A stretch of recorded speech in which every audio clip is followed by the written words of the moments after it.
नमस्कार, आदाब। मैं अनूप सोनी आप सभी दर्शकों का क्राइम पेट्रोल दस्तक में दिल्ली से स्वागत करता हूं। मेरा नाम नहीं आना चाहिए। सवाल ही नहीं आता जी, आप बेफिक्र रहिए। किसी को भनक तक लगनी नहीं चाहिए कि सुपारी मैंने दी है। आज तक कभी ऐसा हुआ है क्या? तुम मुझे नहीं जानते, क्या समझे? किसने मारा और किसने मरवाया किसी को कभी पता नहीं चलेगा। काम ढंग से करियो, बंदा बचना नहीं चाहिए और किसी का भी नाम नहीं आना चाहिए। ठीक है। बारीकी से प्लानिंग, एक पेचीदा षड्यंत्र, सब कुछ एक कत्ल के लिए। क्या चलता होगा किसी के दिमाग में जब वो किसी इंसान को अपनी जिंदगी से दूर करने के लिए उस इंसान को हमेशा के लिए खत्म ही करना चाहता है। जलन, नफरत, दुश्मनी, ये सब इंसानी जज्बात जरूर हैं, लेकिन कत्ल करने की चाहत क्या कुदरती है? जब भी कोई कत्ल गहरी साजिश के साथ होता है तो खून के कुछ छींटे दस्तक बनकर हवा में उड़ते हैं और जुर्म के मास्टरमाइंड पर जा गिरते हैं। जुलाई 2011, नई दिल्ली। Good morning. और सुदेश और बलदेव, क्या हाल है? अच्छा, साहब है अंदर? हाँ, बैठे अंदर। 2 मिनट फ्री हो तो बात कर लो। हाँ हाँ, जा अंदर बात कर ले।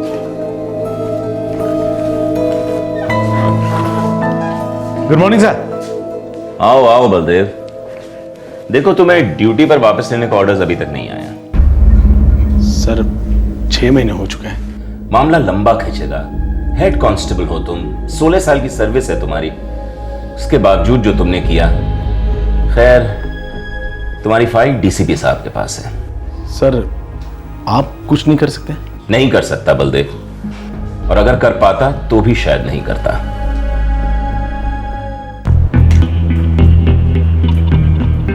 क्यों बे? एक तो तेरी गाड़ी ओवरलोड है, ऊपर से तेरे कागजात भी ठीक नहीं है। साहब मैं तो गाड़ी चलाता हूँ, लोडिंग वोडिंग का काम ट्रांसपोर्ट सेंटर में होता है। अच्छा। ओ रामदास। जी साहब। जाने दे गाड़ी। पर बलदेव साहब, डॉक्यूमेंट ठीक नहीं है। मैंने कहा ना जाने दे गाड़ी। पर साहब आप तो क्या बे? अरे 16 साल की सर्विस है मेरी, बहुत दुनिया देखी है मैंने, और तू तो भी बच्चा है। देख, गुस्सा ना दिला। कल को वापस ड्यूटी ज्वाइन कर ली तो तेरे लिए ठीक ना होगा, समझा? जा। ठीक है साहब। चल जा भाई, निकल।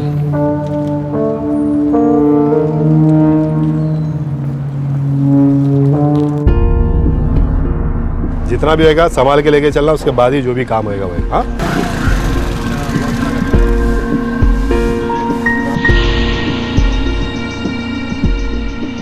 और आसिफ, सब ठीक? आप ही का राजा मालिक। ऐसे ही बढ़िया चलता रहेगा। एक बारी वर्दी लौट आए फिर देखी ना हाथों का कमाल। जहाँ खोदो वहीं सोना। बड़ी मेहरबानी होगी साहब। चल चलता हूँ। हाँ हाँ सर।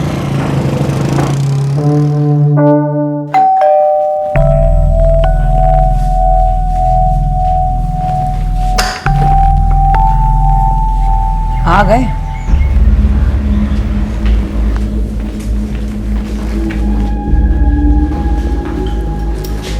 जानकी, जल्दी चाय बना। रवि का डब्बा बन रहा है, चाय बाद में बनेगी। तेरी तो एक चाय बनाने को कितना वक्त लगता है? लगते तो सिर्फ 2 मिनट है, लेकिन सुबह के 11 बजे 2 मिनट 2 घंटे के बराबर होते हैं। हजारों काम होते हैं घर में, लेकिन घर से आपका क्या लेना देना? मुझसे जो है ना इज्जत से बात करियो, समझी? इज्जत कमाई जाती है। रवि के प्रिंसिपल ने 2 बार बुलाकर बेइज्जत किया है फीस को लेकर। सब्जी वाले और किराने वालों ने उधार देना बंद कर दिया, ताने कसने लगे। बस कर। एक जोड़ी सोने के कंगन थे, वो भी गिरवी रख दिए। और सुना? हाँ सुना, पर मुझे नहीं, जाके अपने बुढ़े बाप को सुना। फोकट में तुझे मेरे गले बांध दिया। बेशर्मी की भी हद होती है। 11 साल हो गए शादी को, लेकिन आपका ये रिकॉर्ड बजना बंद ही नहीं होता। अपने बाप से पैसे मांग, अपने बाप से पैसे मांग। आप अपने आप को बहुत तोप चीज समझते हैं ना, लेकिन आप हैं नहीं। सस्पेंड हुआ हूँ तो कुछ भी बकती रहेगी साली, हैं? चल अपने बाप के घर जा, चल पैसे लेके आ, निकल। हाँ हाँ चली जाती हूँ, लेकिन क्या कहूँ पापा से कि आपका रिश्वतखोर दामाद सस्पेंड हो गया है। उसकी दारू के लिए पैसे चाहिए, कुछ नहीं तो भीख समझ कर दे दीजिए। जीना हराम। तो छोड़ क्यों नहीं देते? हर महीने पैसे भिजवा दीजिए और रही आराम से। मुझसे तो तुझे सिर्फ जूते मिलना है, जूते। और हाथ उठाया तो काशिफ साहब को कंप्लेन कर दूंगी कह देती हूँ। हर बारी इंस्पेक्टर साहब की धमकी देती है मुझे।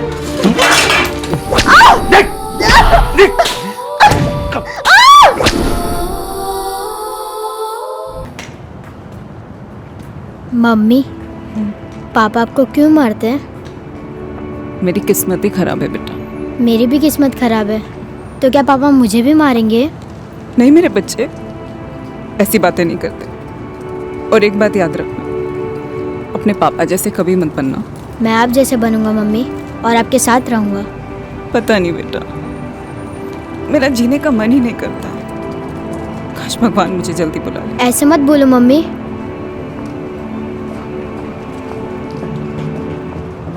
11 साल में एक दिन सुकून का नहीं बीता। पता नहीं यार मेरे बापू ने कहाँ से ऐसी सड़ी अलोरे मेरे मत्थे मार दी, जान ले लेती है यार। बलदेव साहब, घरवाली की बातों का टेंशन नहीं लेते। कैसे ना लूं राजदीप, अरे घर जाने का मन ही नहीं करता। उसका चेहरा देखते ही पारा चढ़ जाता है मेरा। मुझे लगता है फिलहाल तुम अपनी नौकरी को लेके परेशान हो। नहीं यार, जब सर्विस में था तब भी यही हाल था।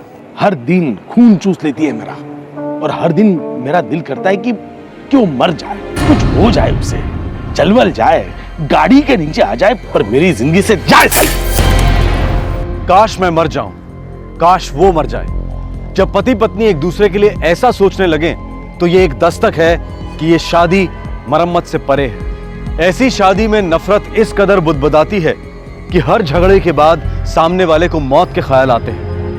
जुर्म इस शादी पर चील की तरह मंडराने लगता है, और फिर एक ऐसा दिन आता है जब ये दीमक खाई दुष्क्रिय शादी दम तोड़ देती है।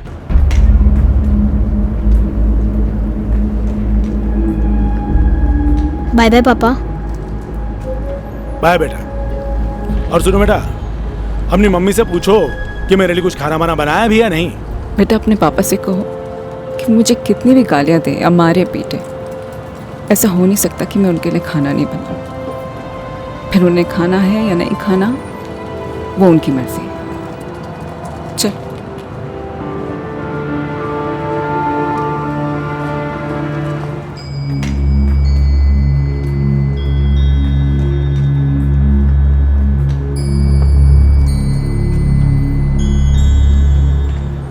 मम्मी, पापा हमेशा से ऐसे थे? ऐसे मतलब? गंदे, बुरे। बेटा ऐसे नहीं कहते। आपको अच्छे लगते हैं? पता नहीं बेटा। अच्छा मम्मा, मैं जाता हूँ, बाय। बेटा बेटा मम्मी पापा के झगड़ों के बारे में बिल्कुल मत सोचना। हाँ, तुम्हारे पापा और मैं, हम दोनों तुमसे बहुत प्यार करते हैं। अच्छा मम्मी, मैं जाता हूँ, बाय। बाय बेटा।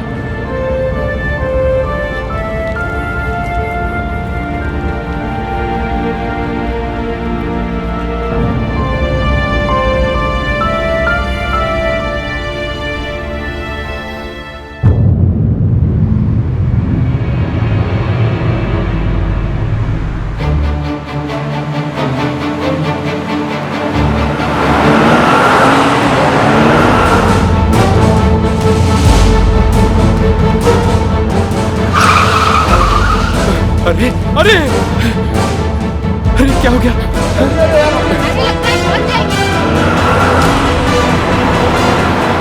DL10HS।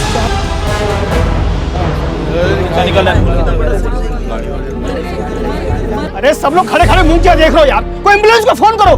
मणि, फोन लगाओ एम्बुलेंस को।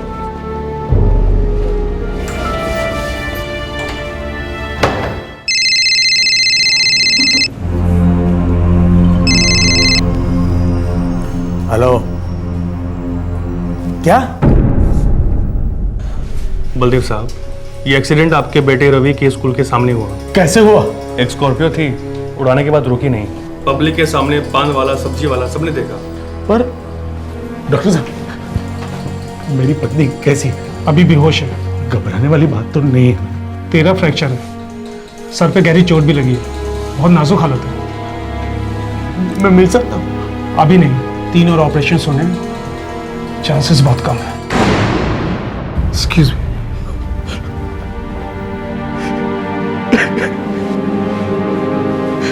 शांत हो जाओ। पापा पापा क्या हुआ मम्मी को? बोले ना पापा क्या हुआ मम्मी को? बोले ना पापा मम्मी कहाँ है? बोले ना पापा। मम्मी ठीक हो जाएगी बेटा। मम्मी को कुछ नहीं होगा बेटा। मम्मी ठीक हो जाएगी, एकदम ठीक। पापा मुझे मम्मी के पास जाना है, मुझे मम्मी के पास जाना है। पापा प्लीज मुझे ले चलो मम्मी के पास। पापा बताओ ना मुझे। सर, बलदेव साहब की पत्नी जानकी बहुत ही बुरी हालत में है। गाड़ी ने बहुत बुरी तरीके से उड़ाया सर। और गाड़ी वाला रुका नहीं? नहीं सर। देखो, बलदेव सस्पेंडेड है लेकिन है हमारे डिपार्टमेंट का, इसलिए इस केस को स्पेशल केस समझो और ढूंढ निकालो उस काले रंग की स्कॉर्पियो को। बिल्कुल सर। रेड अलर्ट जारी करो। उस काले रंग की स्कॉर्पियो पे खून के निशान तो होने ही चाहिए। जी हाँ सर। एक्सीडेंट स्पॉट से सारी जानकारी लो। पान वाले ने गाड़ी देखी है सर? जो भी थे वहां पे उनसे पूरी जानकारी लो। बिल्कुल सर। बलदेव, सुन के बहुत बुरा लगा। अब कैसी है तुम्हारी वाइफ? सर, डॉक्टर कहते हैं कि बहुत क्रिटिकल है। मैं भी अभी तक उसे नहीं मिला। रोते नहीं बेटा, मम्मी ठीक हो जाएगी। मम्मी मरना चाहती थी, भगवान के पास जाना चाहती थी। मेरा जीने का मन ही नहीं करता है। काश भगवान मुझे जल्दी बुला ले। ऐसे मत बोलो मम्मी। साहब, धम से आवाज हुआ। मैंने देखा तो वो औरत यहाँ पर गिरी पड़ी थी। साहब, मैडम शायद रास्ता क्रॉस कर रही थी। वो रोज अपने बच्चे को लेकर आती थी और कभी कभार हमारे यहाँ आकर सब्जियाँ भी लेती थी। गाड़ी के बारे में और क्या याद है? काले रंग की स्कॉर्पियो गाड़ी थी साहब। और गाड़ी का नंबर मैंने अपने दिमाग में लॉक कर दिया था, लिख कर रखा हुआ मैंने। ये था। बढ़िया काम किया। देखिए, पेशेंट कॉमा में चली गई है, इससे मामला और ज़्यादा बिगड़ गया है। मैं आपको कोई गारंटी नहीं दे सकता। Excuse me. पापा क्या हुआ मम्मी को? बोलो ना पापा मम्मी को क्या हुआ? पापा बोलो ना मम्मी को क्या हुआ पापा? आप फिक्र मत करो, सब ठीक हो जाएगा। सर, पेट्रोल टीम ने इलाके के आसपास की लगभग सारी काले रंग की स्कॉर्पियो को चेक किया, मगर कुछ खास हाथ नहीं लगाया। लेकिन हाँ सर, पान वाले से गाड़ी का नंबर जरूर पता लगाया। फौरन पता करो कि गाड़ी किसके नाम पे रजिस्टर्ड है। जी सर। हमें ये गाड़ी और उसका मालिक तो बहुत जल्दी मिल जाएंगे, लेकिन ये केस उतना सीधा नहीं लगता। क्यों सर? हो सकता है कि बलदेव की बीवी जानकी को इस काले रंग की स्कॉर्पियो ने नहीं ठोका हो। सर, पूरी पब्लिक के सामने हुआ है एक्सीडेंट। हो सकता है कि बलदेव की बीवी खुद उस स्कॉर्पियो के सामने आ गई हो। वो अपने बेटे से भी मरने के बारे में बात कर रही थी ना। इन दोनों के बीच कुछ गड़बड़ थी, राइट? हाँ साहब, रोज का झगड़ा, रोज की टेंशन। पता नहीं था कि बात यहाँ तक आ सकती है।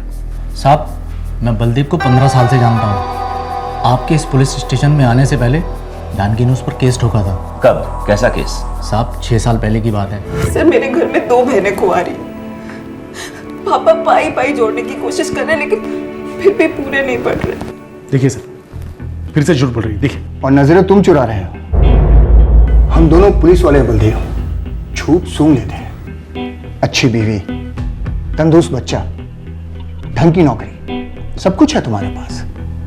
अपने हाथों से अपने घर को मत चलाओ बलदेव।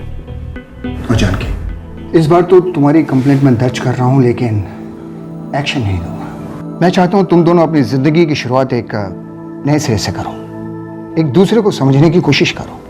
लेकिन बलदेव, दोबारा कंप्लेंट आई तुम्हारी घरवाली से तो तुम अंदर जाओगे, समझे? फिर उसकी बीवी कभी कंप्लेंट करने को नहीं आई सर। सस्पेंड होने के बाद अपना बलदेव काफी ज्यादा पीने लगा था साहब। घर के हालात भी बहुत खस्ता हो गए थे। रोज मारता पीटता था अपनी बीवी को। हाँ, फिर डिप्रेशन में आके जानकी ने जान देने की कोशिश की होगी। तुम सबसे पहले स्कॉर्पियो के मालिक का पता लगाओ। देखो, सुसाइड का भी क्रिमिनल केस बनता है और एक्सीडेंट साइट से भागने का भी।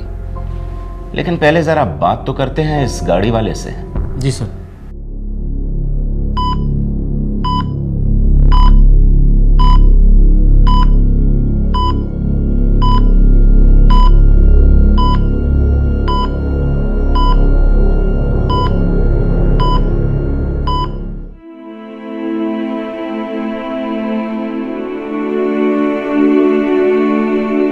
हो बेटा?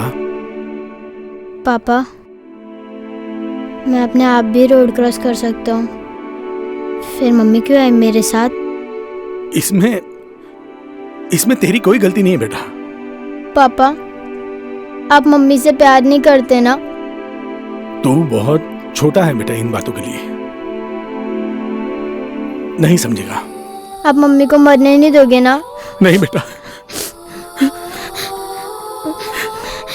11 जुलाई 2011 को जानकी का एक्सीडेंट हुआ था। 10 दिन तक वो कोमा में रही, क्रिटिकल हालत में। उसका बचना नामुमकिन लग रहा था।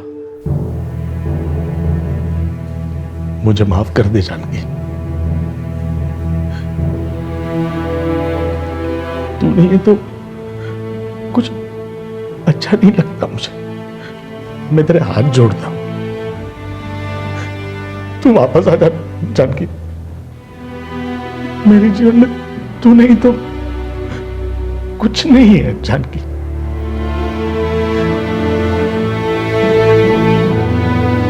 वापस आ जा। ये क्या कह रहे हो सुदेश? हाँ सर, इस नंबर पर कोई भी स्कॉर्पियो गाड़ी रजिस्टर्ड ही नहीं है। सर, ये नंबर एक ऑल्टो कार का है और ऑल्टो कार किसी दुर्गेश शर्मा के नाम से है और दुर्गेश शर्मा ग्रेटर कैलाश में रहता है। सर ज़रूर कोई आपको गलत फहमी हुई है।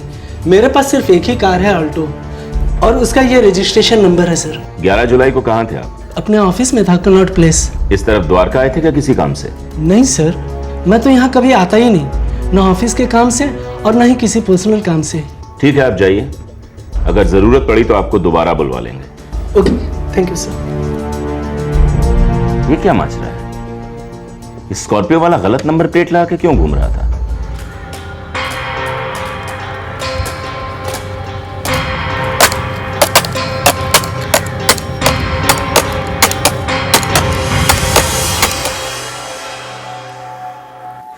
ये 50 है, बाकी के 25,000 तुझे अगले हफ्ते मिल जाएंगे। बाकी के 50,000 भाई, 1 लाख में सौदा हुआ था। 25,000 आपने एडवांस दिए थे और अभी ये 50,000। हाँ तो बचे कितने? 25 ना?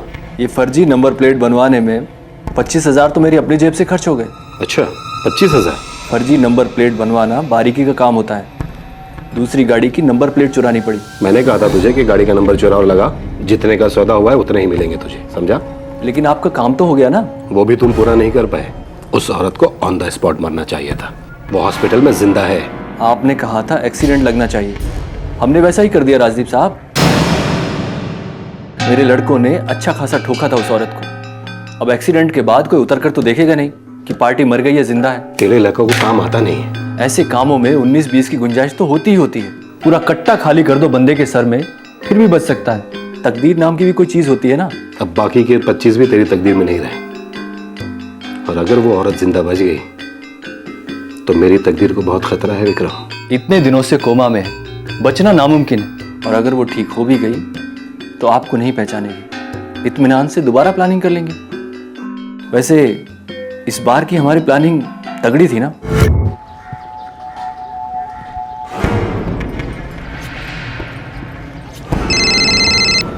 ओए बंटी, रेडी रहना। वो औरत किसी भी वक्त आ सकती है, फोन कट मत करना। जी विक्रम भैया।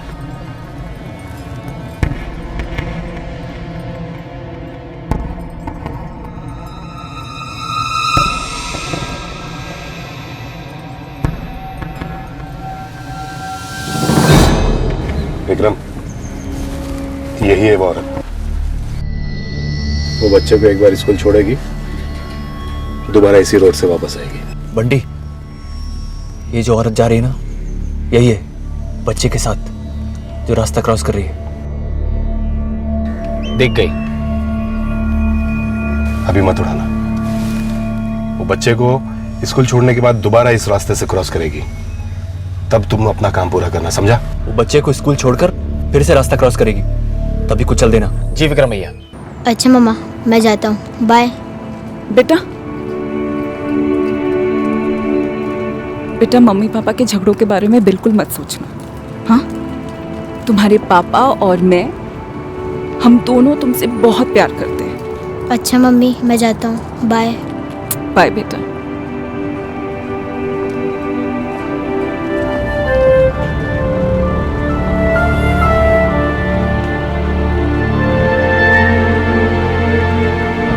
इंस्पेक्टर।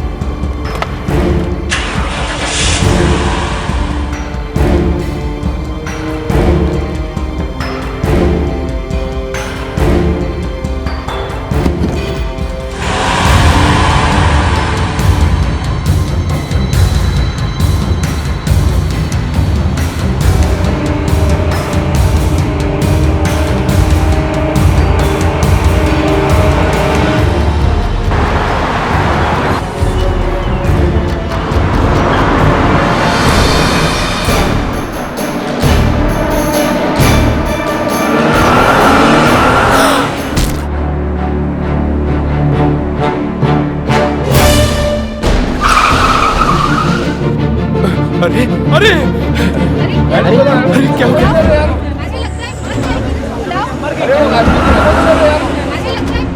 सुन विक्रम, दुनिया इधर की उधर हो जाए, इस कांड में मेरा नाम नहीं आना चाहिए। उसका तो कोई चांस नहीं सर जी, लेकिन एक सीधी सादी औरत को मरवाने की ऐसी क्या जरूरत आ पड़ी आपको, वो भी एक कांस्टेबल की बीवी को? तुझे सिर्फ पैसों से मतलब है, वो तुझे मिल जाएंगे।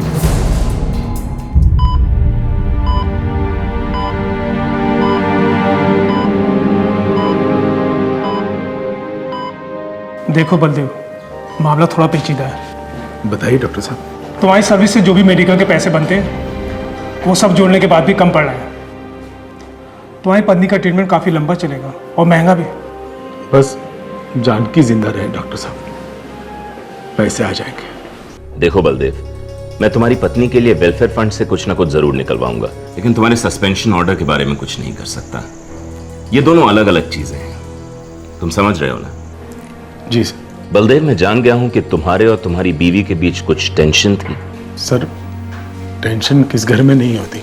इस हद तक नहीं होती कि पत्नी सुसाइड करने की कोशिश करे। ना सर ना,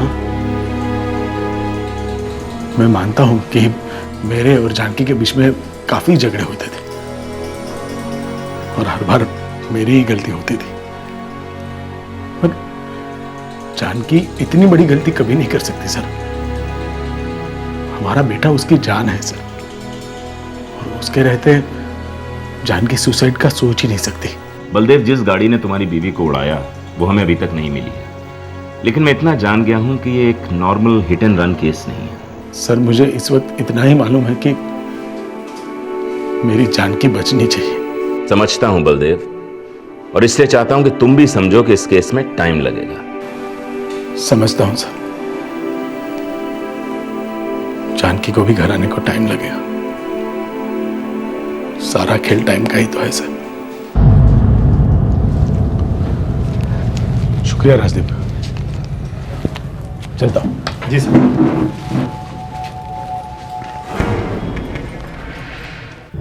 सस्पेंडेड कांस्टेबल बलदेव सिंह की पत्नी जानकी 1 महीने तक कोमा में रही और उस दौरान बलदेव सिंह हमेशा उसके पास बैठा रहा, इंतजार करता रहा।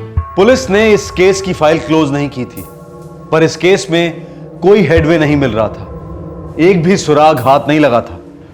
अब सवाल यह था कि यह अटेम्प्टेड मर्डर क्यों अटेम्प्ट किया गया है? ट्रांसपोर्ट ऑपरेटर राजदीप का इस फुल प्रूफ प्लान के साथ क्या कनेक्शन है? पुलिस के काम में अक्सर तकदीर भी दस्तक देती है। 1.5 महीने बाद सितंबर 2011 में किसी और केस ने इस केस का पिटारा खोला। सर, ये धीरेन गैबरी कुछ कहना चाहता है। किस बारे में? सर, वो द्वारका में जो दुकान लूटी गई थी ना गहनों की, उसके बारे में। उस लूट में जो बाइक इस्तेमाल हुई थी ना साहब, चोरी की थी साहब। ये खबर है तेरी? साहब, मेरी खबर ये है कि वो चोरी की बाइक को कहाँ छुपाया गया है ये मुझे मालूम है साहब। कहाँ छुपाया गया है? 2 मैकेनिक लड़के हैं साहब, उनके पास है सर। कहाँ मिलेंगे दोनों? सर, आज वो साकिब इलाके में आने वाले हैं। साहब, मुझे तो उनके बाइक का नंबर भी मालूम है।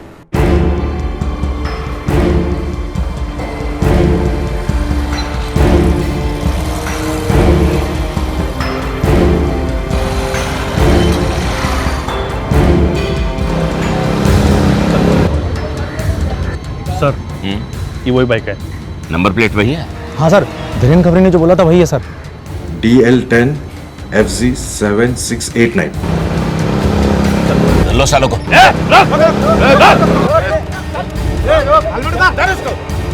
क्या हुआ भाई?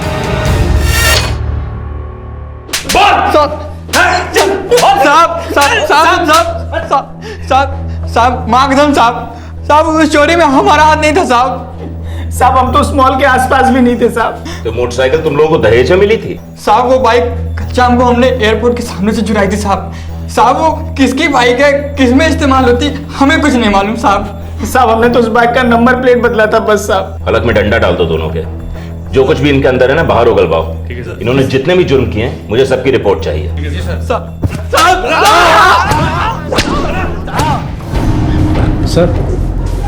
सर वो 2 लड़के छोटू और बंटी, उन्होंने काफी कुछ उल्टी कर दी है। कुछ खास? सर अपने बलदीप सिंह की बीवी का जो एक्सीडेंट हुआ है ना, इनका हाथ था उसमें? हाँ सर, वो काले रंग की स्कॉर्पियो ये दोनों ही चला रहे थे।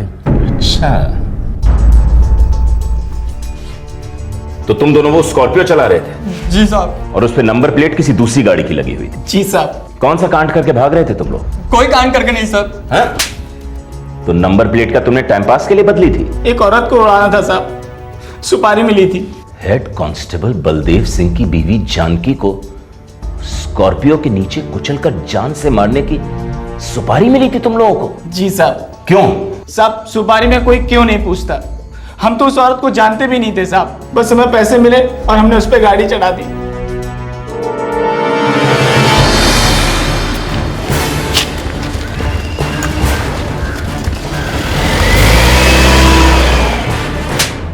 बोल, कांस्टेबल बलदेव के साथ क्या दुश्मनी थी तेरी? मैं तो उस कांस्टेबल को पहचानता तक नहीं और ना ही उस औरत को। समझा। तो तूने इन दोनों को सुपारी दी? हाँ हाँ साहब। और तुझे सुपारी किसने दी विक्रम? सर कोई है। कौन? मेरा पहचान वाला है। साहब जी मुझे क्यों लेके जा रहे हो? अब बताते हैं अभी, चलो। मेरा कसूर क्या है? साहब जी लेकिन मैंने किया क्या बताओगे?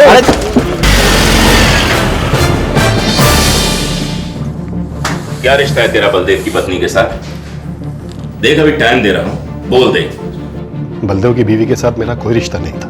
फिर तूने उसकी सुपारी क्यों दी? एक्सीडेंट के समय तू ही मौजूद था, तूने ही उसको पहचाना, ऑर्डर दिए और फिर खड़ा तमाशा देखता रहा। क्यों?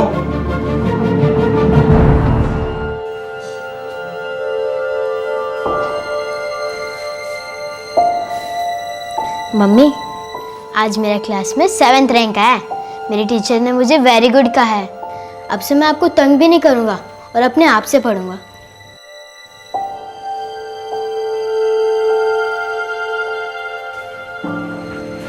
Good afternoon sir. Good afternoon. कैसी हैं? ऊपर वाले की दुआ है सर। जाको रखे साइयां मार सके ना कोई। जी। सुदेश। जी सर। जाओ जरा बच्चे को कैंटीन में आइसक्रीम खिला के लाओ। जी साहब। आओ बेटा, आइसक्रीम खाने चलते हैं। आ जाओ।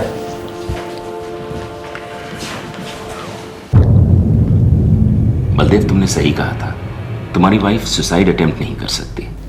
जी सर, ये अलग ही मिट्टी की बनी है। हाँ लेकिन ये नॉर्मल एक्सीडेंट केस भी नहीं है बलदेव।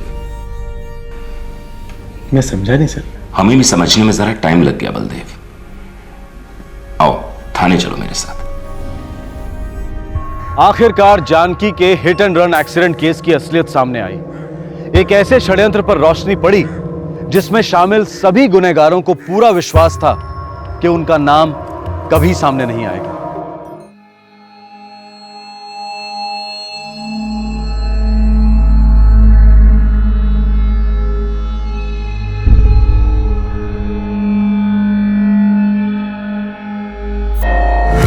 ग्यारह साल में एक दिन सुकून का नहीं बीता। पता नहीं यार मेरे बापू ने कहां से ऐसी सड़ी अलोरे मेरे मत्थे मार दी। जान ले लेती है यार, हर दिन खून चूस लेती है मेरा, और हर दिन मेरा दिल करता है कि वो मर जाए, कुछ हो जाए उसे, जलवल जाए, गाड़ी के नीचे आ जाए, पर मेरी जिंदगी से जाए सही। राजदीप, उस तरफ से एक गाड़ी आ रही है फुल स्पीड, और इस तरफ मेरी जिंदगी का सबसे बड़ा बोझ मेरी पत्नी। धड़ा सर कुचल कर निकल जाती है गाड़ी, उसका कचुम्बर बना देती है। साहब मुझे लगता है आज आपको कुछ ज्यादा ही हो गई है, तभी आप ये उल्टी सीधी बातें कर रहे हैं। नहीं यार, ये सपना तो मैं हर रोज देखता हूँ। एक बार ये मेरा सपना सच हो जाए तो सुकून की नींद सो जाऊंगा। अरे बलदेव साहब, 2 घूंट और मार लीजिए, चैन की नींद आ जाएगी आपको। नहीं, पहले मेरा सपना सच होगा, बाद में ही घूंट मारूंगा। हम दोनों मिलके मारेंगे। बोल, मेरी मदद करेगा ना? ये क्या कह रहे हैं आप साहब? पिछले 16 साल से तेरी मदद करते आया हूँ राजदीप, और बड़ी नोटें छापी है तूने मेरी मेहरबानी से। मैंने भी आज तक आपके किसी भी काम को ना नहीं बोला है। तो अब भी मत करना। एक बारी मेरा सस्पेंशन हट जाए तो फिर से तेरे काम का आदमी बन जाऊंगा। मेरी पत्नी जानकी का एक्सीडेंट करवा दे। इतना मत सोच, आए दिन तेरी ट्रकों का एक्सीडेंट हुआ करता है। हाँ लेकिन साहब, अगर मेरा ट्रक इसमें इन्वॉल्व हुआ तो बवाल हो जाएगा। तो किसी और की गाड़ी इस्तेमाल कर, कुछ ऐसा कर कि जिसमें उसका नाम ना आए, तेरा भी नाम ना आए और ना ही मेरा। विक्रम, मेरे लिए कर दे यार। कर तो मैं दूंगा, लेकिन खर्चा तगड़ा होगा। जितना खर्चा लगेगा ना मैं करूंगा, लेकिन एक बात का ध्यान रखना, इस पूरे कांड में मेरा नाम कहीं नहीं आना चाहिए। बस एक एक्सीडेंट तो करना है, नकली नंबर प्लेट लगाओ, उड़ाओ और उड़ जाओ वहां से। कभी किसी को भनक नहीं होगी। लेकिन पकड़े गए तो? पकड़े गए तो क्या, बेल हो जाएगी।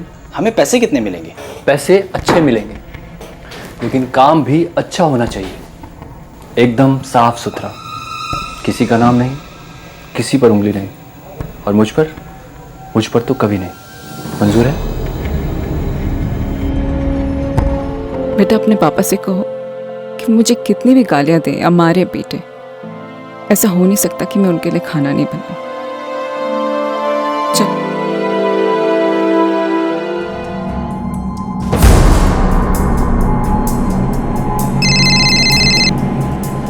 हाँ साहब। हाँ, वो निकल चुकी है घर से, बस किसी भी वक्त पहुंचती होगी। वो पहचानते तो हो ना ठीक से? बहुत अच्छी तरह से पहचानता हूँ। काम संभल के करियो, किसी का नाम ना आने पाए।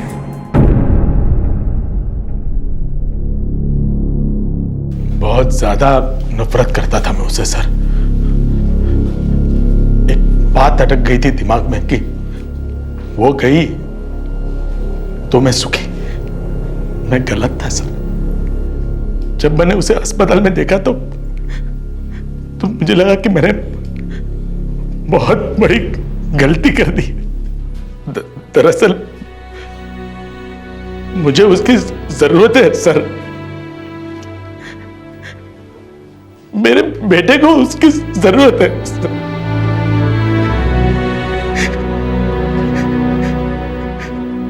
उसके बगैर बिल्कुल काले काले लगता है सर।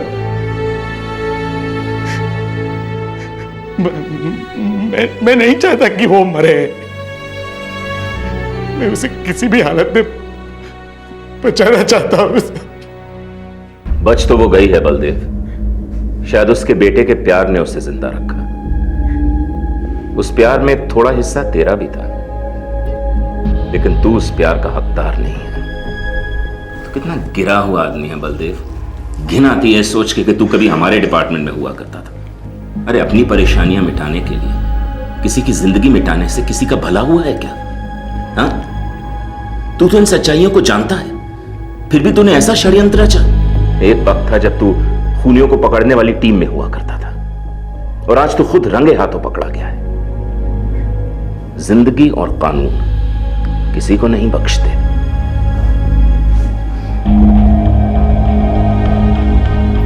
निबंध का शीर्षक है मेरा परिवार। मेरे परिवार में मैं हूँ, मेरे पापा हैं और मेरी मम्मी है।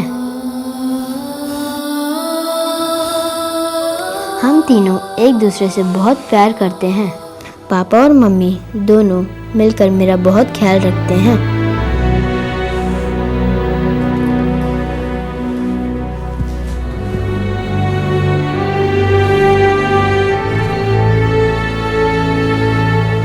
मैं भी अपनी मम्मी और पापा की मदद करता हूँ। जानकी की तबीयत में धीरे धीरे सुधार हो रहा है। पूरे आसार हैं कि वो अच्छी रिकवरी कर पाएगी। बलदेव और जानकी का छोटा सा लड़का रवि इस बहुत बड़ी और कड़वी सच्चाई से वाकिफ है कि उसके पिता ने ही उसकी मां की हत्या करवाने की कोशिश की, पर जानकी अब तक इस बात से अनजान है।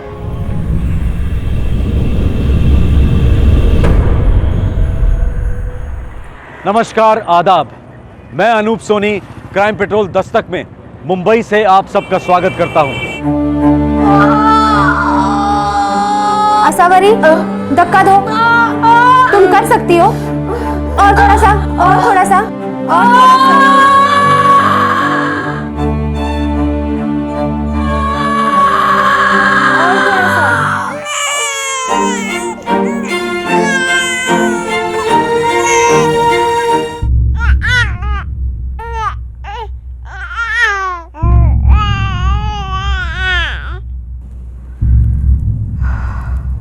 मुबारक हो, लड़की हुई है। देवा हो देवा, लक्ष्मी आई है घर पे। लेकिन एक बात है। क्या बात है डॉक्टर? बच्ची की टांगों में शायद प्रॉब्लम है। देखिए, घबराने की बात नहीं है, अभी कुछ भी कहना बहुत जल्दी होगा, पर हाँ, मेरी एक सलाह है कि आप जल्दी इसे किसी पेडिट्रिशियन को दिखाइए। वो क्या होता है? मतलब बच्चों का डॉक्टर। आप चाहे तो मैं आज ही आपकी अपॉइंटमेंट करवा देती हूँ। घबराने की बात नहीं है, अगर कोई मुश्किल है तो उसका हल भी है। जी।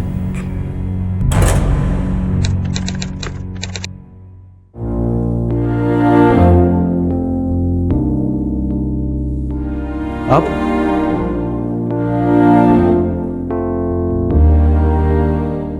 बेटा कुछ हल्का हल्का महसूस हो रहा है? देखिए दशरथ जी और आशा भरत जी, कि इतने सालों में रत्ती भर का भी फर्क नहीं हुआ है। लेकिन डॉक्टर साहब, जब ये चलना शुरू करेगी तो धीरे धीरे सब ठीक हो जाएगा ना। अनीता 4 साल की हो गई है, वो अब तक चली नहीं। मुझे नहीं लगता है कि वो आगे चल पाएगी। देखिए, आप दोनों को बड़ी हिम्मत से काम लेना होगा।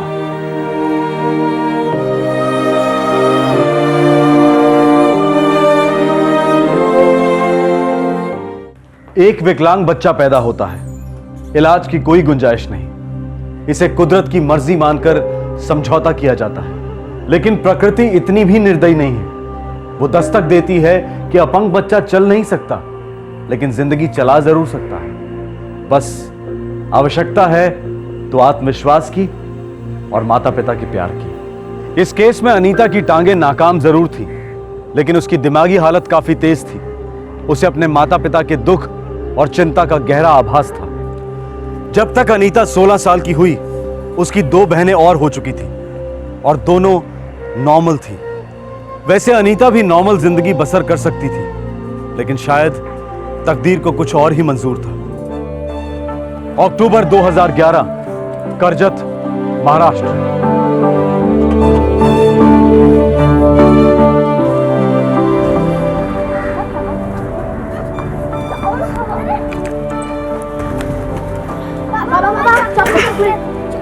एक मिनट बेटा, 1 मिनट, साइकिल तो खड़ी कर ले। ये लो, ये तुम पकड़ो और ये तुम पकड़ो, ये तुम पकड़ो।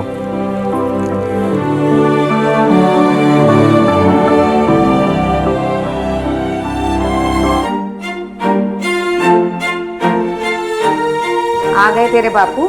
हो आए। जा, एक गिलास पानी दिया बापू को।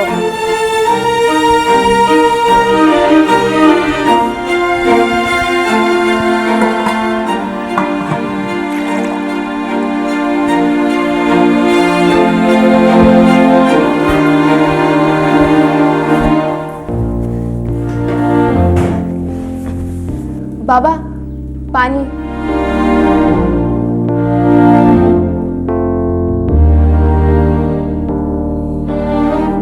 तो क्यों पानी लेके आती है? कितनी बार कहा है कि मुझे ये सब अच्छा नहीं लगता है। ए अनीता की माँ, तेरे दिमाग को लकवा मार गया है क्या? अरे ये ठीक से चल भी नहीं पाती है और इससे घर का काम करवाती रहती है। अब बंद करिए रोज रोज का नाटक, समझी?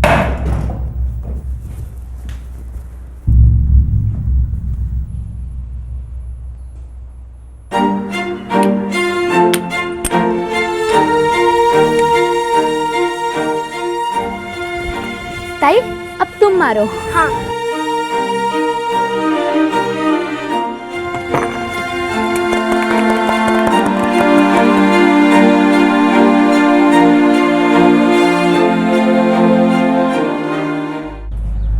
यार दशरथ, भगवान की इच्छा थी, वो तुम्हारे गले डाल दिया।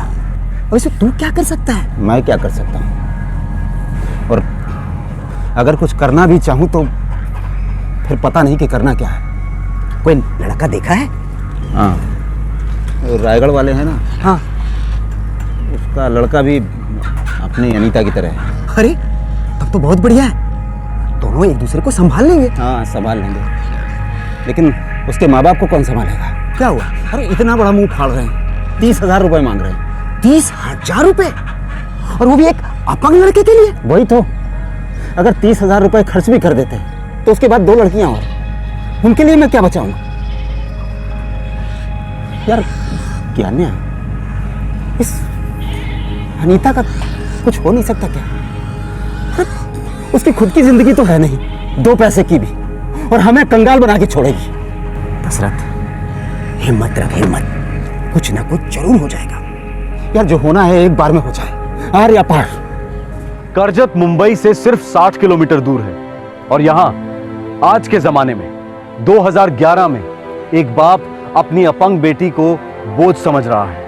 उसे उस लड़की के लिए कोई भी उम्मीद नहीं दिखाई देती।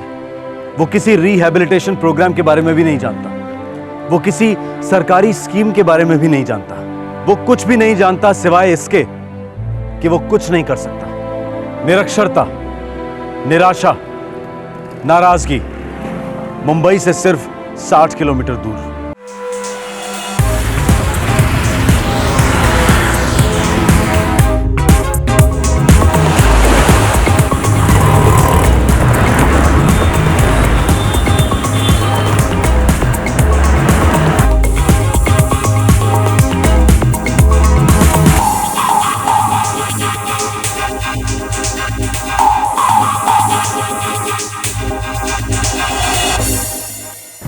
मुंबई भारत की इकोनॉमी की रीढ़, मुंबई करोड़ों लोगों के सपनों की नगरी, एक ऐसा शहर जहां पर पैसा मजहब है, पैसा ही जुबान है और पैसा ही पहचान है।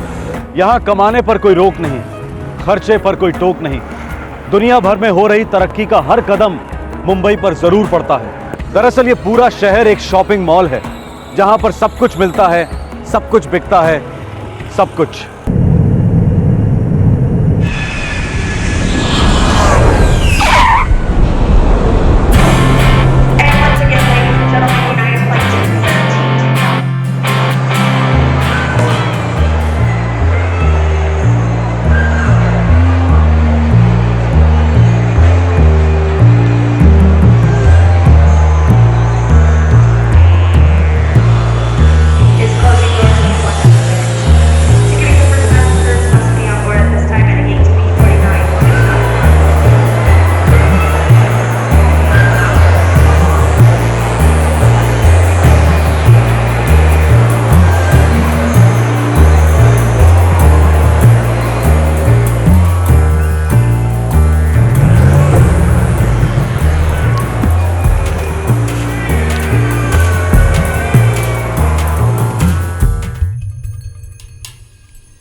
एक रैकेट की खबर है एलेक्सा।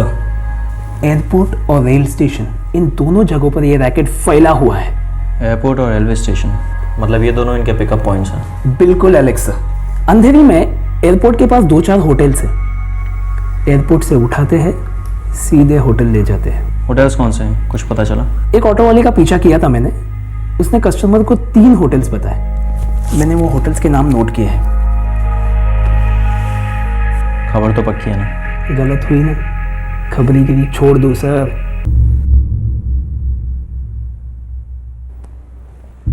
सर वो एलेक्स आया है, एनजीओ वाला बंदा। एलेक्स? जी सर। हाँ भेजो उसको अंदर। खबर झूठी हुई तो मुझे कई जवाब देने पड़ेंगे। सर मेरा सबसे खास खबरी 10 दिनों से इस गिरोह का पीछा कर रहा है। इतनी बड़ी रेड करना कोई छोटी मोटी बात नहीं है एलेक्स। सर लेकिन खबर मिली है कि छोटे बच्चों का इस्तेमाल किया जा रहा है। ये रेड छोटी मोटी हो ही नहीं सकती है सर।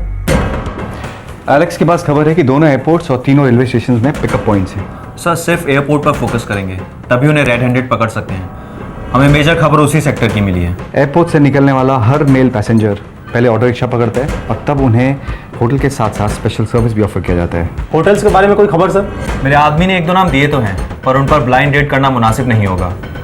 ऑटो रिक्शा वाला जहाँ लेकर जाएगा वही टारगेट होगा। हम आज रात ही ऑपरेशन रेस्क्यू लॉन्च करेंगे और प्रकाश तुम कस्टमर बन के जाओगे। यस सर, और हमारी टीम ऑटो का पीछा करेगी सर। सारी टीम्स तुम्हारे इशारे का इंतजार करेंगी और जैसे ही ग्रीन सिग्नल मिलेगा एक टीम रेड करेगी और बाकी की टीम बाहर फुल अलर्ट पर होगी सर। मैं चाहता हूँ कि इस ऑपरेशन में सिर्फ तुम 4 लोग इन्वॉल्व होने चाहिए और अगर किसी और की जरूरत पड़े तो लास्ट मोमेंट पे तुम्हारा सिग्नल मिलने के बाद लोकल पुलिस स्टेशन को अलर्ट कर देना। समझ गया सर।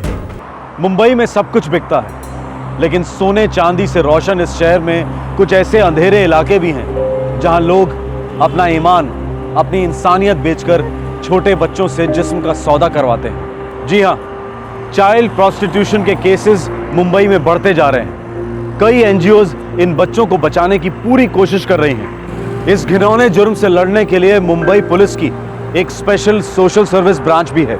नवंबर 2011 में इस स्पेशल ब्रांच ने एक ऑपरेशन माउंट किया। मुंबई के कुछ होटलों में प्रोस्टिट्यूशन रैकेट की पक्की खबर थी और इस रेड ने रोशनी डाली कि अंधेरी के अंधेरे में वहशत राज कर रही थी। मैं अपना मोबाइल तुम्हारे नंबर पर डायल करके रखूंगा, तो रिकॉर्डिंग तुम्हारे और मेरे दोनों के सेल पर होगी, ठीक है? Yes sir. और सर ये रहा पेन कैमरा। होटल के अंदर पहुंचते ही मैं अपने सेल नंबर 2 से रूम नंबर एसएमएस करूंगा तुम सब लोगों के सेल नंबर 2 पर। सर मैं और गौतम में होटल के बाहर रहेंगे। ठीक है। और सर मैं रिसेप्शन तक चल के जाऊंगा, कोई रूम बुक करूंगा वहाँ, लेकिन थोड़ा स्लो मोशन में सर। सब कुछ बहुत टाइट होना चाहिए सब। और अगर किसी के भी फोन का नेटवर्क फेल हुआ तो सबको पता है ना कि लोकल टीम को कब अलर्ट करना है। Yes sir. Let's go.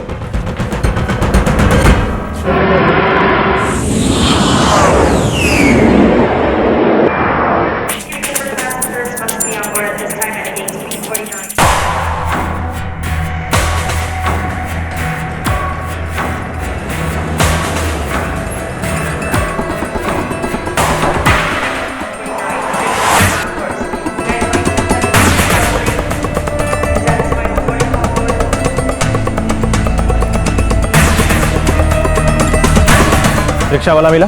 हाँ सर। चलो ना हवलदार साहब। एक रिक्शा निकला है, वो वेटिंग में तीसरा है सर। हाँ ठीक है, दिख गया, पकड़ता हूँ।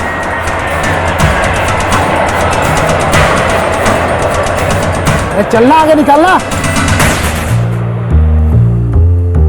चलेगा भाई, लाइन तोड़ के। कहाँ जाना साहब? फ्लाइट मिस हो गई है, 4-5 घंटे काटने हैं। कोई होटल शोटल?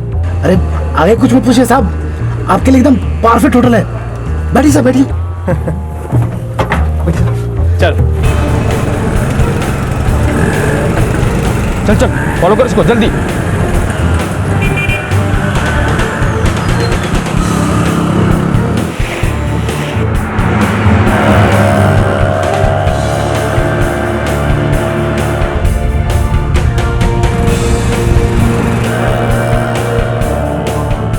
वैसे कौन सी फ्लाइट मिस हुई साहब? एमिरेट्स, दुबई की फ्लाइट, कनेक्टिंग फ्लाइट मिस हो गई। फॉरेन जा रहे हैं? Out of India?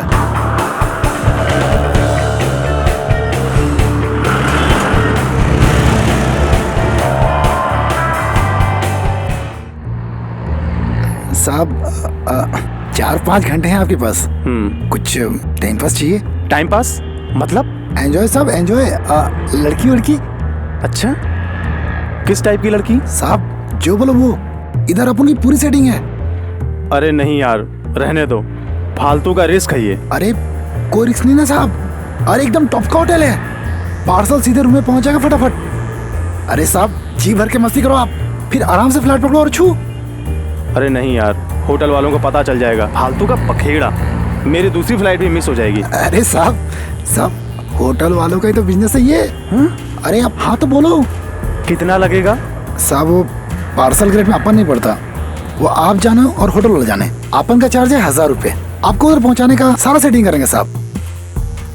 अरे साहब अब इतना भी क्या सोचना ना, देखो साहब अपने को जल्दी है ना, और भी कस्म उठाने हैं। ठीक है, ले चलो।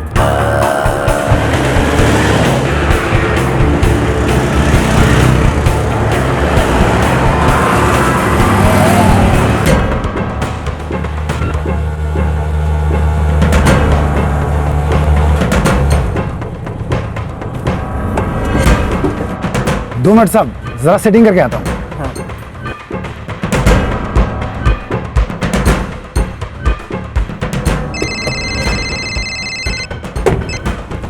सो हाँ माने, तुम लोग ट्रैक पर हो ना? होटल आकाश रेजिडेंसी के बाहर ही हो ना? यस सर, हम लोग बिल्कुल एकदम आपके पीछे पार्कड हैं, होटल आकाश रेजिडेंसी। और कैसा है? ठीक हूँ, मस्त जेंटलमैन है। अरे दुबई जा रहा है, नोट भी कम नहीं होंगे उसके पास। लड़की कैसे चाहिए उसे? अब ये तो पूछा नहीं, वैसे भी ये आपका डिपार्टमेंट है। अबे सब सेफ तो है ना?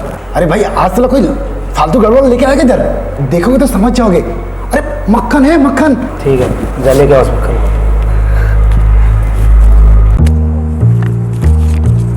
अरे साहब एक पति कम है। एयरपोर्ट से यहाँ तक का 50 रुपए से भी नीचे होता है, 450 एक्स्ट्रा दिया है। अरे साहब मजाक मत करो।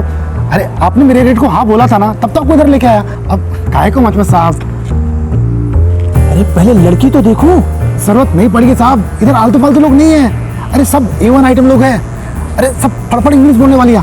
ऐसा? हाँ चलो ठीक है, देखता हूँ क्या A1 आइटम है।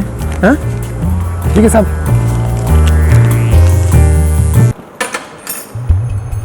आप रूम में फ्रेश हो जाइए, तब तक वो आ जाएगी। कितना टाइम लगेगा? ज़्यादा से ज़्यादा 15 मिनट। थैंक्स। सब कुछ सेफ है ना? देखिए मुझे कोई प्रॉब्लम नहीं चाहिए, प्लीज़।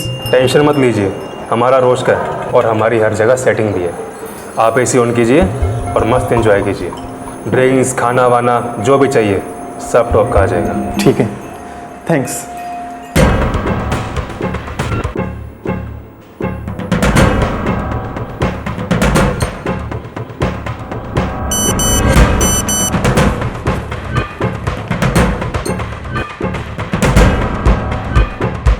हाँ गोमती, एक सीधा बंदा है। अच्छा क्या माल है तेरे पास? अब भी के अब भी मेरे पास 3 फुल साइज है और 1 हाफ साइज है। अरे नहीं 2 हाफ साइज थी, वो अभी थोड़ी देर पहले कस्टमर के पास बैठे लिए। अच्छा एक काम कर, तू खुद आकर बात कर ले इससे। अच्छा चल मैं आती हूँ। यूनुस पार्सल टेम्पो में डाल, चल।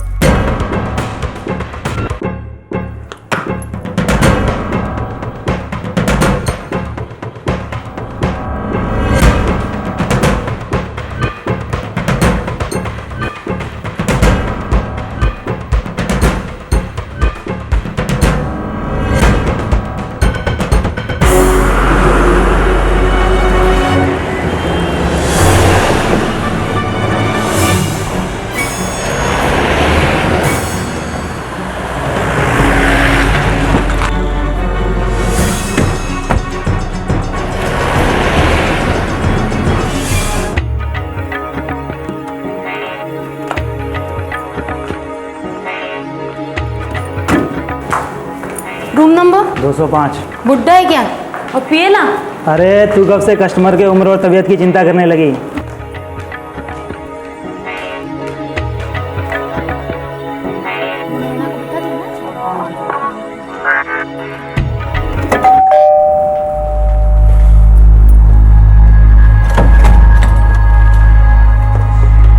सलाम सेठ। सलाम। तुम कौन हो? डरते क्यों सेठ? जो भी है पुलिस वाले नहीं है। Oh okay. वो कहाँ है? वो भी आ जाएगी साहब, इतनी उतावली क्यों मचा रहे हो? सब कुछ आप ही के लिए तो है। मगर वो साथ क्यों नहीं आई? अरे साहब पहले आपकी पसंद नापसंद तो देखने दीजिए, लेन देन की बातें कर लेते हैं। अच्छा अच्छा। साहब हर एज की हर टाइप की लेडीज अपने पास है। आपको कैसी चाहिए? कोई भी अच्छी सी। अच्छी लड़की तो साहब कच्ची होती है। कच्ची मतलब? ये छोटी हाफ साइज। अरे जैसा फिल्मों में बोलते हैं ना साहब, कच्ची कली एकदम फ्रेश। बस एक दो बार बैठियो कि कहीं किसी के साथ। रेट क्या होगा? ज्यादा 20 20 20,000 रुपीज, डॉलर्स नहीं। पागल हो गए हो क्या? 20? पागल तो आप हो जाएंगे साहब, लवंगी मिर्च है। अरे क्या सोच रहे साहब, चलो टाइम खोटी नहीं करते हैं, 15,000 में डन कर देते हैं। हाँ 3 घंटा बैठेगी लड़की आपके पास। चल। हाँ 15। हाँ लाइए, पूरा एडवांस लेती हूँ पहले, बाद में झिक नहीं, रूल है अपना।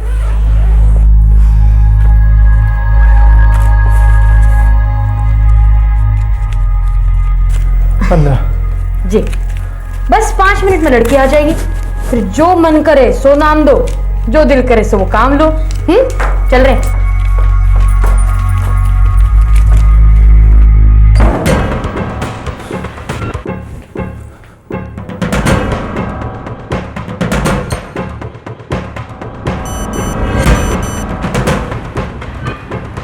लोकल टीम अलर्ट कर दो, MID से फोन लगा। ये घूमती सब साफ साफ क्यों नहीं बोले उसको? बोलने जैसा क्या है, तू चुप रह। अरे बाद में पार्सल देख करके बवाल खड़ा किया तो। लड़की बिस्तर गर्म करने के लिए चाहिए होती है, हिमालय चढ़ने के लिए नहीं। हाँ फिर ये बात भी सही है। कहाँ पे? अंधेरी मेडिसिन सिग्नल के पास। अरे तो कितने सारे होटल है वहाँ, नाम तो बोलो। सर होटल का नाम हमारे प्रकाश सर को मालूम है, आप थोड़ा ताबड़तोड़ अपनी टीम लेकर के बस यहाँ पहुँच जाइए। ठीक है, मैं पीआई साहब को भी बोलता हूँ। थोड़ा फटाफट साहब, गर्म मामला है। सर रेट तो फिक्स है, सभी में AC या डबल बेड है, इन सभी का 4,500। ए सलील, रूम सर्विस वाले को भेजना, थोड़ा सा सामान उठाना है। अच्छा ठीक है। राकेश। अच्छा भाई सॉरी, 4,500 मेरे बजट में नहीं है, मैं कहीं और देखता हूँ।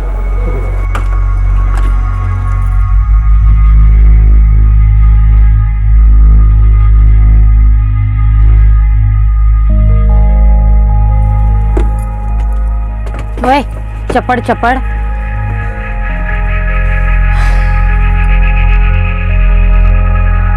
जा ले आओ उसको।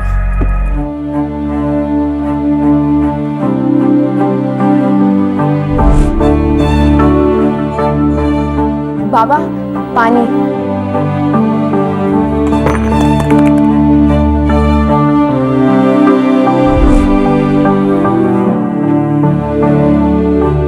$205 में ले आना, संभाल के।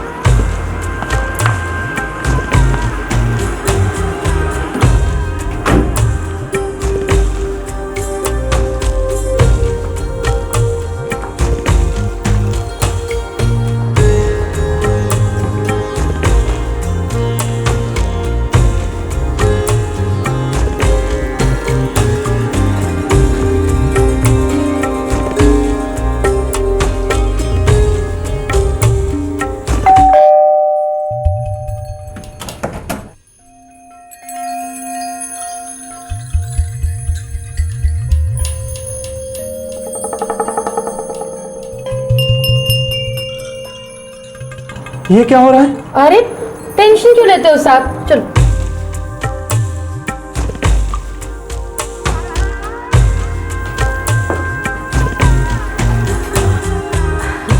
क्या है ना साहब, इसकी टांगों में थोड़ी सी प्रॉब्लम है बस, बाकी सब टिप टॉप है। आप एक बार बैठ के तो देखिए।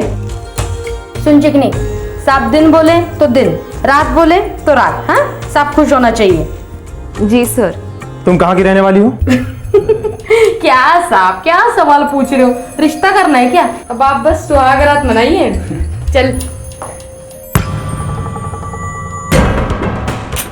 एक मिनट। अरे कोई हिलेगा नहीं। ये क्या है ये? अब सुहाग रात नहीं, सीधे 13वीं मनाएंगे तुम सबकी।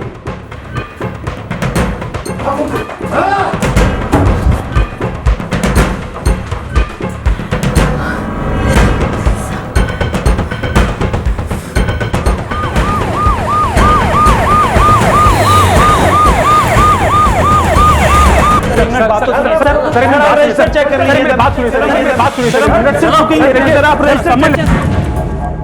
हेलो इसको ले जाओ।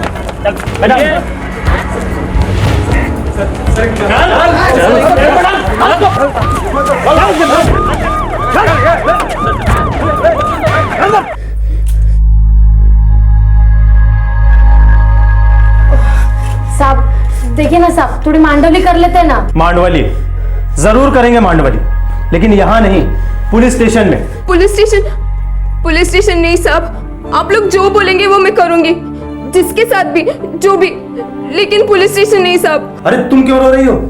हम तुमको ही तो बचाने यहाँ पर आए हैं। पुलिस नहीं साहब। अरे हम ही पुलिस वाले हैं, और तुम्हारे साथ जो जो जबरदस्ती इन लोगों ने की है ना, उसका पूरा हिसाब लेंगे। नहीं साहब, रत्ती भर जबरदस्ती नहीं की है, पूछ लीजिए। जो भी कर रही है अपने दिल से कर रही है। लड़की बोलना सच। हाँ सर, दीदी सच बोल रही है, ये मेरा काम है, कोई जबरदस्ती नहीं है। होटल का स्टाफ, मैनेजर, रिक्शा वाला, दलाल, मैडम, बाकी की लड़कियां, सबको गिरफ्तार किया गया, लेकिन अनीता को गिरफ्तार नहीं किया गया। बस उसे प्रोटेक्टिव कस्टडी में लिया गया क्योंकि वो एक माइनर थी। पुलिस इस बात से बहुत हैरान थी क्योंकि अनीता बार बार ये कह रही थी कि वो अपनी मर्जी से प्रोस्टिट्यूशन में है। अब सवाल यह था कि करजत के गांव में अपनी बहनों के साथ खेलने वाली मासूम अनीता यहां के विकृति के दलदल तक कैसे पहुंच गई।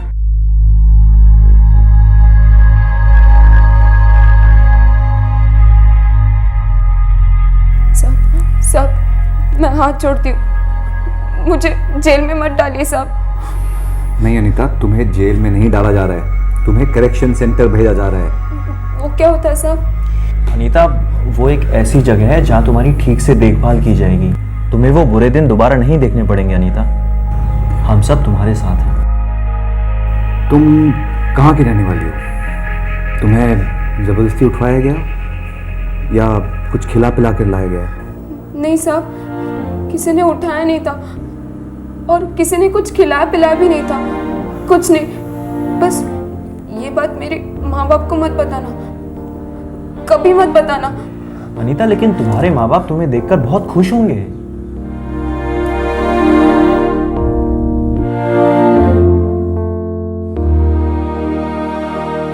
कुठे चालीस ग ताई? पता नहीं, बस जा रही हूँ कहीं। जाओ ना कस ग ताई। हाँ ताई, आप मत जाओ, हम आपको कभी परेशान नहीं करेंगे। चुप रहो तुम दोनों, तुम लोग मुझे कभी परेशान नहीं करते। वो बस मैंने ही परेशान किया है आई और बाबा को। तुम दोनों समझ जाओगे किसी दिन। सुनो जी, मैं फिर कह रही हूँ, ऐसे मत भेजो मेरी अनीता को। अरे वो चल नहीं सकती तो क्या हुआ? आखिर खून है हमारा। हाँ, हमारा खून है, खून चूस चूस कर ही बड़ी हुई है हमारा, और आने वाले सालों में सारा खून उसके अंदर होगा हमारा। अब सबके सामने यहाँ नौटंकी मत करो, समझी? ए वहीनी, समझो कि लड़की के भाग खुल गए। ये बंटी है ना, बंटी, ऐसे कई लड़कियों की शादी उसने उत्तर प्रदेश में करवाई है।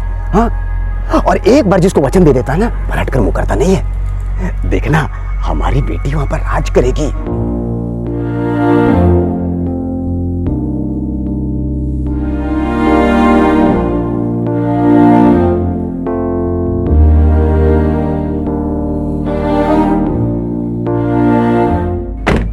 दशरथ, अब मेरी जिम्मेदारी, टेंशन नहीं, समझे? और फोन वोन भी नहीं, टाइम आएगा खुशखबरी दे दूंगा।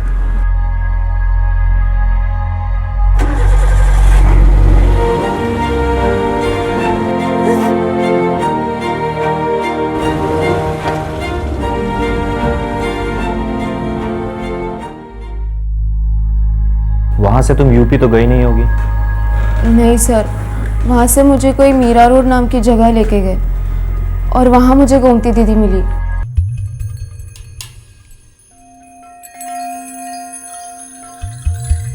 अरे उसके पैरों में बांधा है, तेरे आंखों में तो नहीं। क्या करूंगी इसका? सर्कस खोला है मैंने। अरे दीदी, अलग अलग लोगों को अलग अलग खाना पसंद है कि नहीं? अच्छा, और कस्टमर कौन ढूंढ के लाएगा उसके लिए? तेरा बाप, मेरा बाप या इसका बाप? साला हर बार पार्सल करने में कितना त्रास होगा, लेने के देने पड़ जाएंगे। अरे दीदी, डिस्काउंट देता हूँ ना इसके लिए। मेरे को 20 की पड़ी, आप 25 दे दो। 25 साल से मैं इस धंधे में हूँ। इस टूटे खिलौने के 5000 से ऊपर नहीं दूंगी मैं। बच्चे की जान लोगी क्या दीदी? 10 की तो मेरी खरीद है। अभी बोल रहा था 20, अब बोल रहा है 10। फोकट में मिलियन तेरे को? हाँ, धंधे की कसम 10। तो 11 ले ले, वरना वापस ले जा। नहीं रे दीदी, समझाना यार क्या। पूनम, अच्छे से खाना खा। क्या है, दुबली होती जा रही है दिन ब दिन। दीदी, हाँ, क्या 11 क्या बोल रही है? 1000 रुपए तो उस साले टैक्सी वाले को दिया, करजत से इधर तक का। एक काम करना, 13 दे दे। 12.5 से ऊपर एक पैसा नहीं दूंगी, यूनुस। और बेटा, खाना पसंद आया? अच्छे से खाना। हाँ, अनीता, आज से गोमती दीदी ही तुम्हारी सब कुछ है। मस्त ख्याल रखेंगे तुम्हारा, उनको कभी नाराज मत करना, जो बोले वो करना। दादा, ये दीदी मेरी शादी कराएंगी? देखो, तुम्हारी शादी नहीं होने वाली। इसका क्या मतलब है दादा? देखो, तुम छोटी बच्ची तो हो नहीं। एक बात समझो, तुमसे शादी कोई नहीं करेगा। तो फिर हम इधर क्यों आए हैं? तुम्हारी लाइफ बनाने। ये जो गोमती दीदी है ना, ये सारे बच्चों को काम पे लगाती है, अच्छे पैसे भी मिलते हैं। तुम अब किसी पर भी बोझ नहीं, ना तो तेरे बाप पर ना अपने आप पर। काम कर, पैसे कमा और मस्त रह। कैसा काम दादा? जो भी हो, जैसा भी हो, तुम्हारे बाप के सिर से तुम्हारी शादी का बोझ तो हटा। फिर तेरी बहनों की भी तो शादी होगी। बस बस, इससे आगे कुछ मत सोच। अच्छा, मैं भी चलता हूँ, बीच बीच में आता हूँ।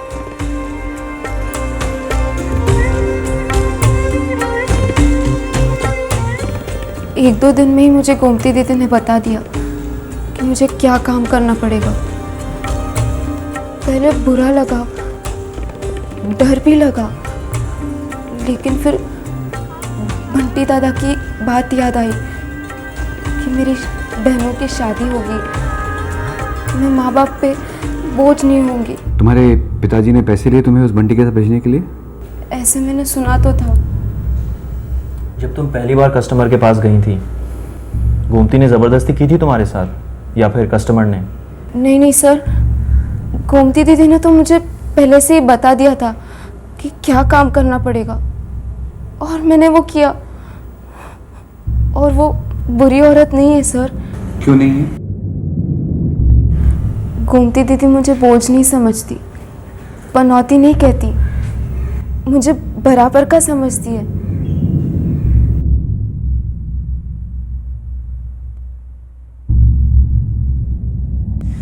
इसे स्टॉकहोम सिंड्रोम बोलते हैं सर।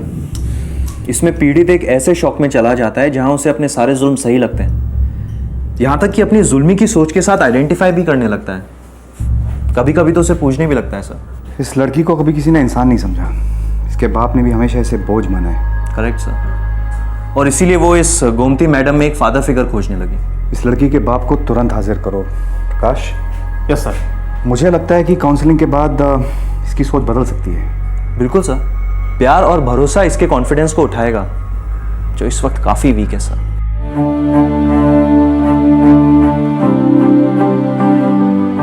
अनीता, तुम चल भले ही नहीं सकती, पर सोच तो सकती हो। अनीता, तुम्हारा दिमाग काफी तेज है, हाथ फर्स्ट क्लास है, तुम काफी कुछ कर सकती हो। जैसे कि हाथों से किया जाने वाला काम सीख सकती हो। ऐसे कई सारे हुनर हैं जो तुम्हें वहां सिखाए जाएंगे। जेल में ना? आप मुझे जेल भेज रहे हो ना? नहीं नहीं अनीता, तुम्हें तो जुवेनाइल कोर्ट आज़ाद कर चुका है। मैं ट्रेनिंग सेंटर की बात कर रहा हूँ। जो भी हो सर, मुझे वापस मेरे माँ बाप के यहाँ नहीं जाना। क्यों अनीता? बल्कि वो तो कल तुम्हें लेने आ रहे हैं। वो सर, वो मुझे बोझ समझते हैं। उनके सामने मुझे भी लगता है कि मैं बोझ हूँ, बेकार हूँ।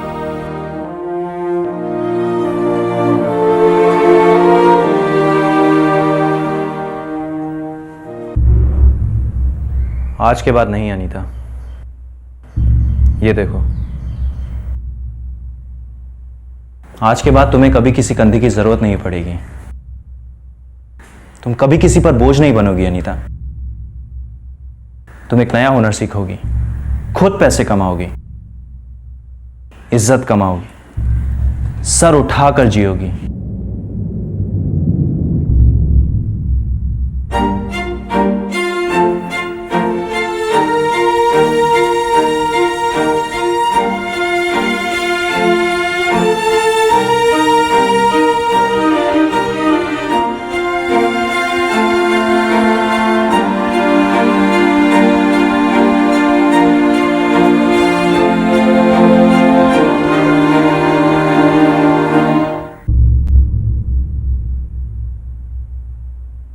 दशरथ, तुमने 10,000 रुपयों के लिए अपनी बेटी को भेड़ियों के हाथों बेच दिया।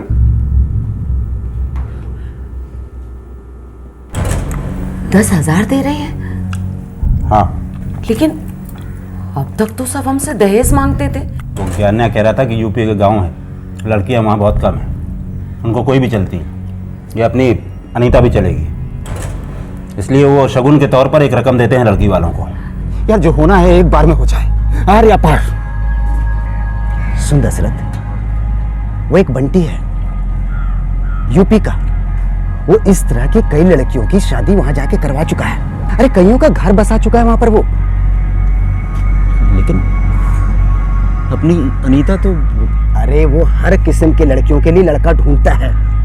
और तो और वो लड़की के माता पिता को पैसे भी देता है। ये क्या बात हुई? और फिर पैसे क्यों? ये तो हमें पता नहीं दशरथ, पर इतना मालूम है कि वो लड़की के माता पिता को पैसे देता है, और उससे हम 2 ही 4 बार तो मिले हैं दशरथ, वो भी रेलवे स्टेशन पर। तो अपनी अनीता का कुछ हो सकता है क्या? अरे क्यों नहीं, उसी की तो बात छेड़ी है हमने उससे। हमारी बच्ची के साथ कुछ गलत किया तो उसने? कुदरत ने जितना गलत किया है ना, उससे ज्यादा गलत नहीं होगा अब। सुनो जी, मुझे कुछ ठीक नहीं लग रहा है। हमारी तकदीर में ही नहीं लिखा है ठीक लगना, सिर्फ दुख को सहना लिखा है और दर्द को भूलते जाओ। लेकिन आज के बाद से हमें अनीता को सहना नहीं पड़ेगा, बस उसे भुलाना होगा। आप अपनी औलाद को ऐसे कैसे भुला सकते हैं? आपको अंदाजा भी है क्या गुजरी होगी उस पे? क्या हुआ है मेरी बच्ची के साथ? बहुत गलत हुआ है और भी बहुत भयंकर हो सकता था, लेकिन हमने उसे बचा लिया है। साहिब, हम गरीब हैं, लाचार हैं। अगर ये नहीं होता तो कुछ और बुरा होता उस बेचारी के साथ। अब बेचारा कौन है वो मुझे नहीं पता, लेकिन इतना पता है कि आप इकलौते माँ बाप नहीं है जिनके घर में कोई विकलांग बच्ची पैदा हुई है। अब विकलांग होना कोई दोष नहीं है। दोष हमारा है साहिब, हमसे बहुत बड़ी गलती हुई है। सो तो है, अब आइंदा ऐसा नहीं होना चाहिए। अपनी बेटी को घर ले जाइए, उसे प्यार दीजिए, उसे कोई हुनर सिखाइए, कमाने के काबिल बनाइए। शादी जब होगी तब होगी। साहिब, ये आप जैसे शहर के बड़े लोगों के लिए ये कहना बहुत आसान है। कभी गांव आकर देखिए, हमारे कुछ नहीं है वहां। क्या सिखाएं और क्या काबिल बनाएं।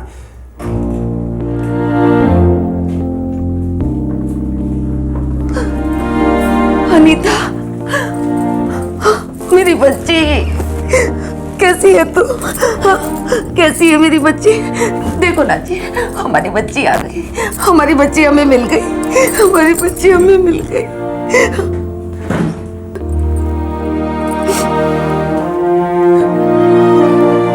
अब ये अपने हाथों पर खड़ी है, किसी पर बोझ नहीं है, इसे सिर्फ प्यार की जरूरत है। अब प्यार के पैसे नहीं लगते दशरथ। सर, मुझे इनके साथ वापस गांव नहीं जाना, मुझे यही रहना है, यही कुछ करना है। ऐसा क्या बोलती है? हम तेरे आई बाबा, तू हमारी जिम्मेदारी है बेटी। थी आई, पर अब और नहीं। मुझे अपनी जिम्मेदारी खुद लेनी है। आपने मुझे इस दुनिया में लाया, इतने साल संभाला, बड़े उपकार है आपके। अब मैं और उपकार नहीं लेना चाहती, मुझे अपना रास्ता खुद ढूंढना है और उस पर चलकर दिखाना है।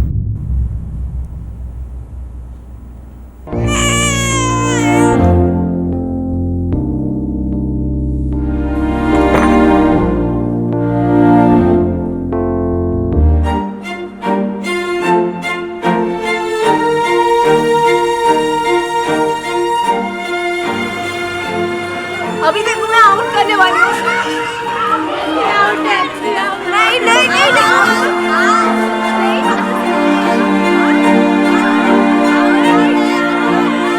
एलेक्स, तुम वाकई बहुत अच्छा काम कर रहे हो। सागर में एक बूंद है प्रकाश, और सागर का पानी बहुत ज़्यादा गंदा है। क्या मतलब? हमने अनीता को तो नई जिंदगी दे दी, पर हर दिन हर मिनट न जाने कितने ऐसे बच्चों का सौदा हो रहा है। अभी मेरी खबरी का SMS आया, एक अनाथालय में रैकेट चल रहा है। बाकी खबर वो जल्दी भेजेगा। मुझे तुरंत इन्फॉर्म करो, छोड़ेंगे नहीं किसी को एलेक्स, खत्म कर देंगे इस माफिया को। एक माफिया खत्म होगा तो दूसरा खड़ा हो जाएगा। असली मुजरिम है मजबूरी, लाचारी और विकृति। इन्हें आप और हम कैसे खत्म करें? हमारे भारतवर्ष में दरअसल 2 भारत बसते हैं, एक आपका और हमारा भारत, शहरों वाला, बढ़ती GDP वाला, आर्थिक धमाके वाला भारत। हमारे अपने प्रॉब्लम्स हैं, संघर्ष है, लेकिन सच्चाई ये है कि हमारे बच्चे हमसे ज़्यादा पढ़े लिखे होंगे, उन्हें ज़्यादा अपॉर्चुनिटीज़, ज़्यादा फैसिलिटीज़ मिलेंगी, बेटर फ्यूचर होगा। और दूसरी ओर, ज़्यादा दूर नहीं, एक दूसरा भारत है, अनीता का भारत, दशरथ का भारत, जहां अपॉर्चुनिटीज़ की एक बूंद नहीं टपकती, प्रगति की एक किरण नहीं चमकती। 5 साल में एक बार चुनाव के वक्त सरकार इस भारत की तरफ ममता से गदगद हो उठती है, लेकिन उस ममता को भी सत्ता के दलाल बीच में ही निगल जाते हैं। ये भारत आजादी से अब तक निराश है, हताश है, और ये भारत बहुत विशाल है। इन दो भारतों के बीच के अंतर को घटाना एक इमरजेंसी सिचुएशन है। जुर्म एक सामाजिक रोग है, और जब तक समाज का हर तबका, हर भारतीय गरीबी और गरिमा की असली रेखा से वाकई ऊपर नहीं उठ जाता, तब तक किसी ना किसी होटल के कमरे में कोई ना कोई अनीता किश्तों में बेआबरू होती रहेगी। फिर मिलेंगे अगले एपिसोड में। जय हिंद, जय भारत। इस तरह के और भी एपिसोड देखने के लिए हमारे चैनल को सब्सक्राइब करें और बेल आइकन दबाना ना भूलें।